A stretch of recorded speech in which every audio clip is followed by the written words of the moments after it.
In just a few hours, Alabama voters will be going to the polls to select national, state, and local leaders in these midterm elections. The polls open at 7 Tuesday morning and close at 7 p.m. statewide. At the top of the ballot for the race is for the race for governor, where Republican Kay Ivey faces Democrat Walt Maddox. Ivey, who was re-elected lieutenant governor 4 years ago, became governor last year when Robert Bentley was forced to resign. Maddox is the mayor of Tuscaloosa. Next comes the lieutenant governor's race, which pits Democrat Will Boyd against Republican Will Ainsworth. For attorney general, incumbent Republican Steve Marshall faces Democrat Joseph Siegelman. He's the son of former Governor Don Siegelman.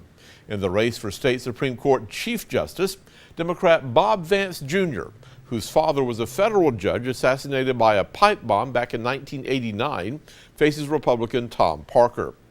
The only other Supreme Court race is for place number 4, where Democrat Donna Wesson Smalley faces Republican Jay Mitchell. Incumbent Republican Secretary of State John Merrill, a native of Heflin, faces Democrat challenger Heather Milam. 2 seats on the Alabama Public Service Commission are up for grabs. For place number 1, Democrat Kara McClure faces Republican Jeremy Oden. And for place number 2, the race pits Democrat Kerry Powell against Republican Chris Beaker Jr. The only other contested statewide race tomorrow will be for state auditor, where Democrat Miranda Karen Joseph faces Republican Jim Ziegler. Alabama does not have a U.S. Senate race this year, but in U.S. House District 3, which covers most of East Central Alabama, incumbent Republican Mike Rogers of Sacs faces Democrat Mallory Hagan of Opelika. He has represented the area in Congress since 2003. She is a former Miss America and worked as a TV journalist before running for this office. All the seats in both the Alabama House and Senate are up for grabs every 4 years. In State Senate District 12, Republican Del Marsh of Anniston, who serves as President Pro Tem of the Senate, faces Democrat challenger Jim Williams. In State House District 29, incumbent Becky Nordgren of Gadsden, a Republican, faces Gadsden Democrat Jared Milliken. In District 32, Democrat incumbent Barbara Boyd of Anniston is being challenged by Republican James Lloyd of Welborn. Republican Randy Wood of Sacs, who represents House District 36, is in a contest with Nikki Arnold Swindle, a Democrat from Sacs.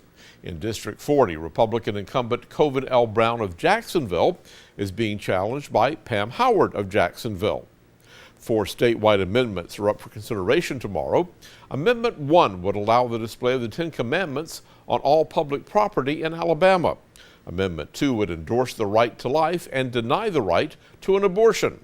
Amendment 3 would modify the rules for selecting the Board of Trustees at the University of Alabama, and Amendment 4 would remove the requirement for a special election if a member of the Alabama legislature leaves office with less than a year in the term. When you go to the polls tomorrow, you will be required to show a photo ID to prove you are who you say you are. The list of acceptable identifications is now being shown on your screen.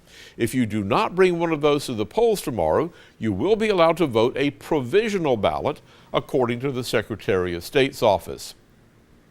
Also, a voter without an ID can vote if he or she is positively identified by 2 election officials as a voter on the poll list who is eligible to vote, and an election official signs that sworn affidavit.